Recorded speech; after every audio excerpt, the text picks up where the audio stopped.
Hello, teachers, and welcome to Learning is Not Quiet presents Compare and Contrast.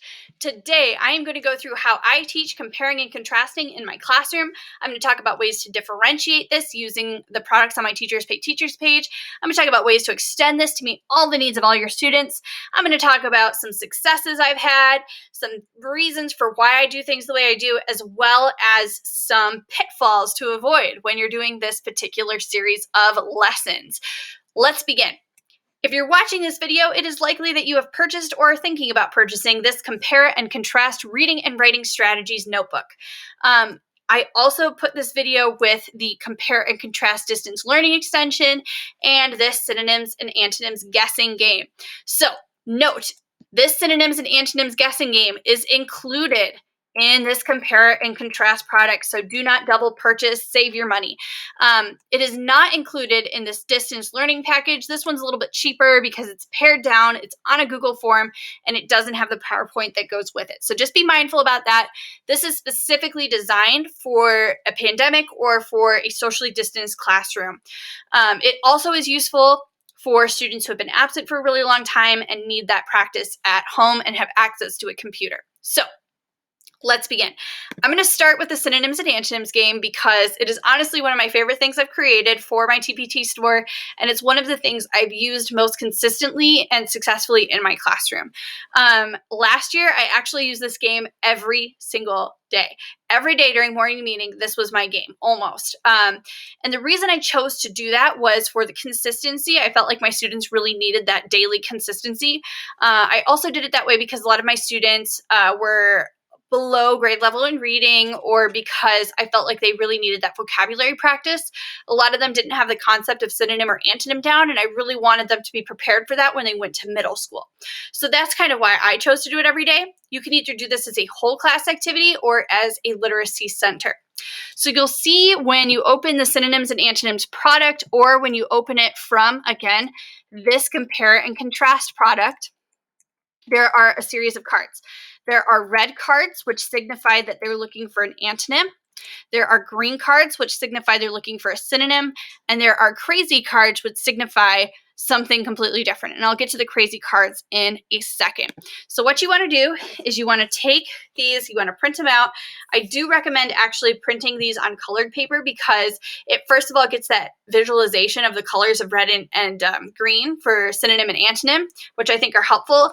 And also it makes it much easier to sort them when you're playing as a class. So that being said, final suggestion about this, I do not ever laminate and cut these myself since about my 4th year teaching.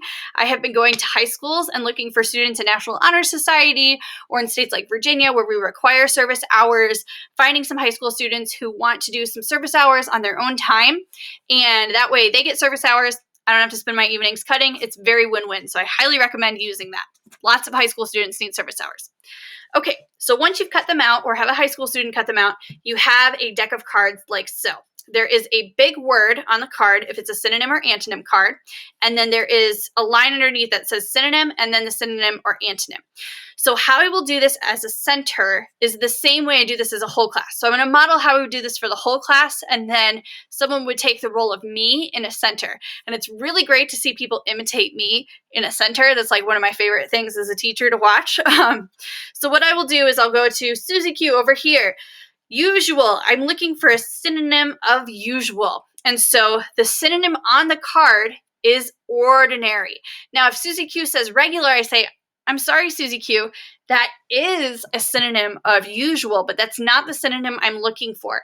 And I go to the next person. Iman, give me a synonym of usual. And then she might say ordinary. And I say, Iman, you are correct. And I give her the card.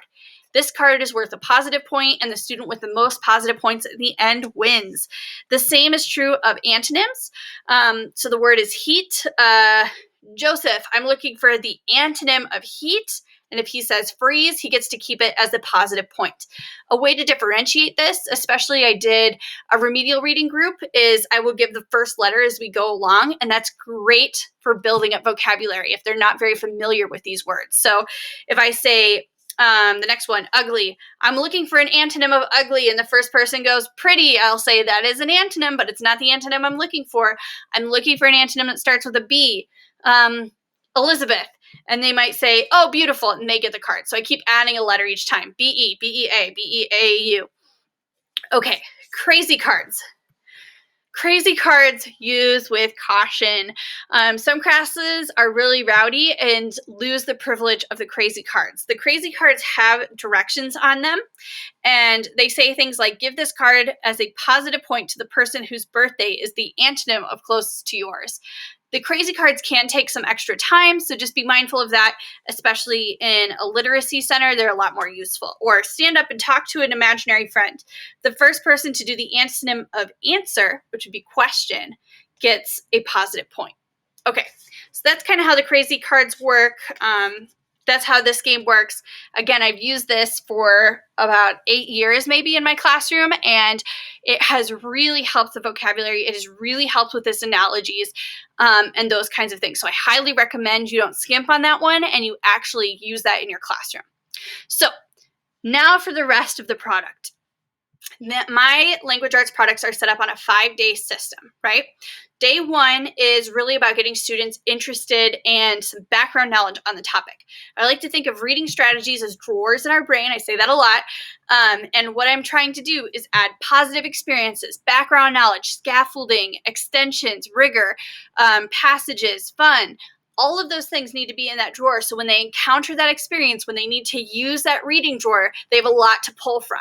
I really don't like in reading classrooms, especially when the curriculum requires this, using the same method over and over again to teach the same strategy, because then the students only have one thing to pull from in their drawer, and I want them to have that variety.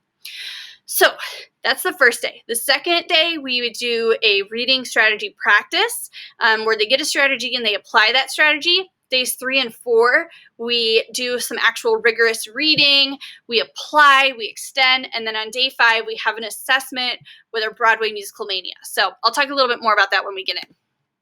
So this is day 1 of the Compare and Contrast notebook. I like to do this towards the beginning of the year. If you don't do this towards the beginning of the year, I experienced this pitfall one time. Students, once they get to know each other really well, will talk, and they'll have a whole conversation about their favorite hobby. They went golfing one time instead of actually answering the question.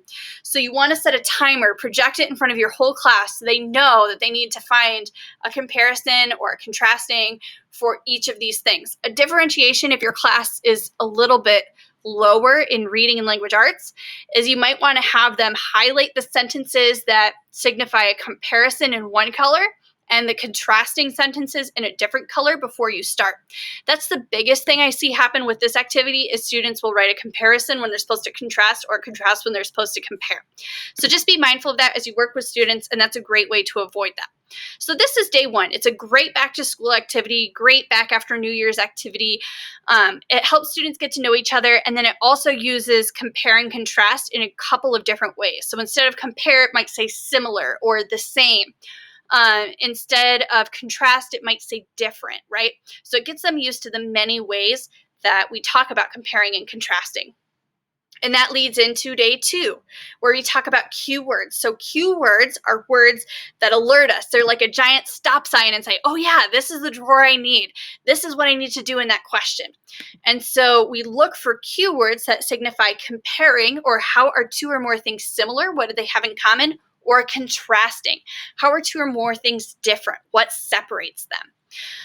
So I have students use their highlighters and their markers, which is always fun in the beginning of the year, you know, getting out those new school supplies, and I have them highlight in one color and then another color the comparing words and the contrasting words. Note that in the regular compare and contrast bundle, there's a PowerPoint that will give you the correct answers for these to go over as a class. This is a great bell ringer. They come in, they do it, and then you project the answers. So this is day 2. Also on day 2, we do the synonyms and antonyms sort, where there's pairs of words and students have to sort them as synonyms or antonyms.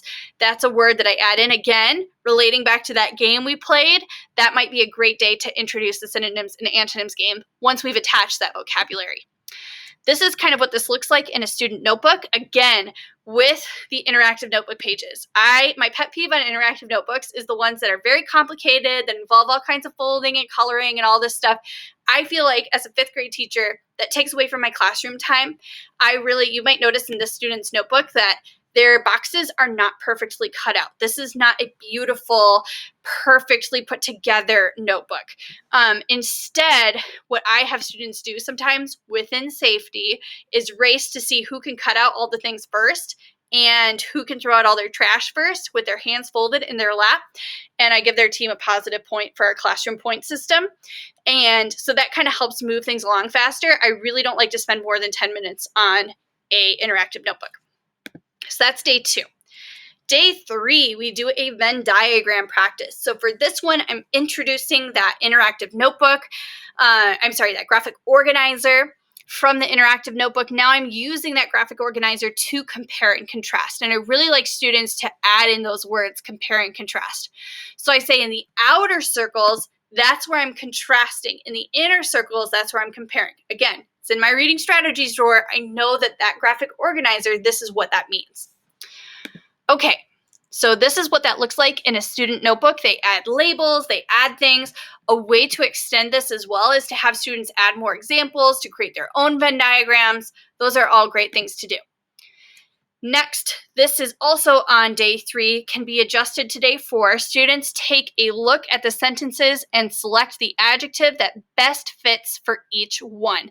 So we're looking for adjectives that describe Grace, adjectives that describe Matthew. And with this, we're finding those synonyms, right? And we're starting to get into the comparing. A way to extend this is to have students compare and contrast the characters in each story, and do that on an anchor chart if that's something you want to spend extra time on. Okay, day 4, we get into analogies. One of my schools that I was at was Gifted and Talented, and it really emphasized analogies.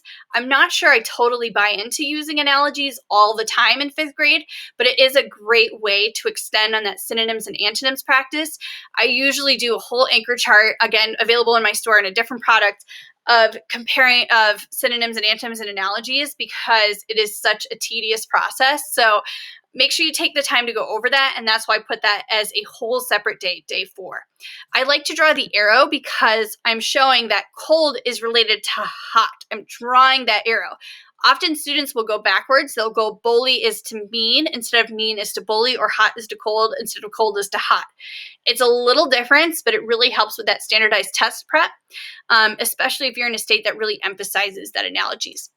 Okay, then our final day, Dear Theodosia test prep. And I usually give the students a few minutes to freak out that we're finally doing a Broadway musical from Hamilton.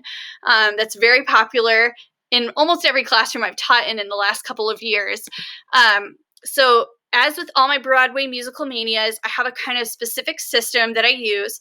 I first have students come in and they read the text to themselves and just get a gist. Sometimes I have them write adjectives on the board. I do different things with that, but I just really want them to get a gist on their own. Second time through, I play the song.